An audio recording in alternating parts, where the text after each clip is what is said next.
Today marks a special day for women all around the world, and today Louise and I are sitting down to discuss what the property industry is like for women and offer some helpful career advice.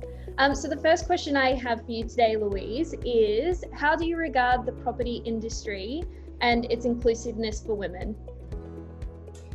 Thanks, Adele. Look, I think the property industry certainly has come on leaps and bounds and has made a really concerted effort to embrace gender diversity relating to pay, supporting women, as well as getting representation on executive boards. The gap is definitely kind of closing, and there's some great employers that have actually been recognised and were recognised last year for their efforts within the property industry. And these include companies such as Centre Group, Dexus, Fraser's Property, the GPT Group, Investor and Mirvac. There's still quite a journey to obviously go, and you know, I think that still is a task that is in hand. But certainly I think that the pace in the past 10 years has been considerable. The Property Council as well has been also pioneering in this way with their 500 top women in property as well. And that was only established in 2016 when the inaugural had only 100 women in property. So it shows how, in effect, the industry has been very inclusive and supportive of women. From a personal note as well, I've recognised when I've attended industry functions as well over the past 10 years how the number of participants have grown from females. I often used to enter into a room, there'd be only a handful. So we've definitely come on leaps and bounds and a long way over the past kind of 10 years. Yep. Okay, brilliant. And what advice can you provide women looking for a career advancement?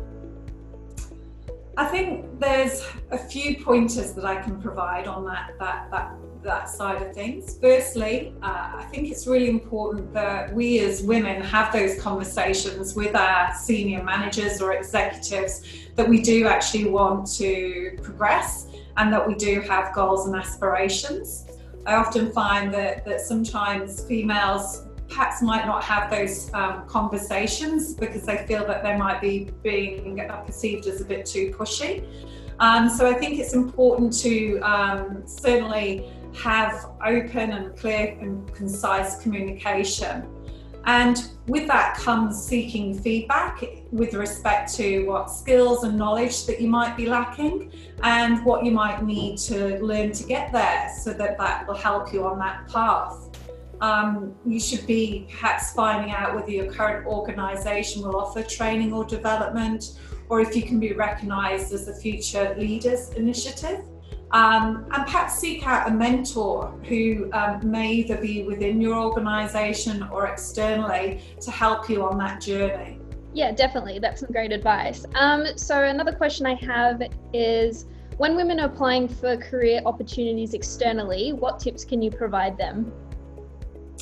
Yeah, I think when women look at job adverts, it has been actually recognised that a lot of women will perhaps digest and read the advert because they've got great attention to detail. But if there's only 3 of the 5 responsibilities they feel that they've got the knowledge on, then they won't actually apply.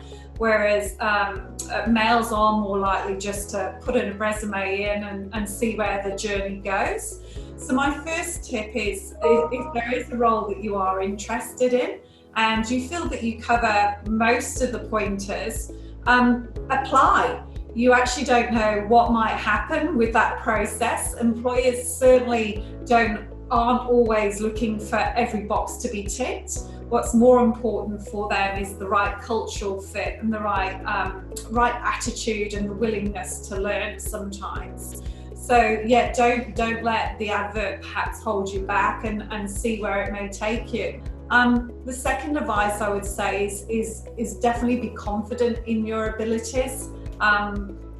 Play to your strengths and definitely don't dwell on your weaknesses. You do have some fantastic skills to offer, certainly multitasking, prioritization, client relationship skills often shine extremely strongly from females.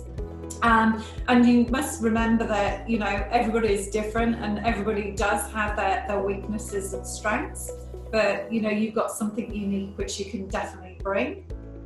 And thirdly, I probably would say, don't be afraid as well of chasing your dream salary, and don't be afraid of asking for it.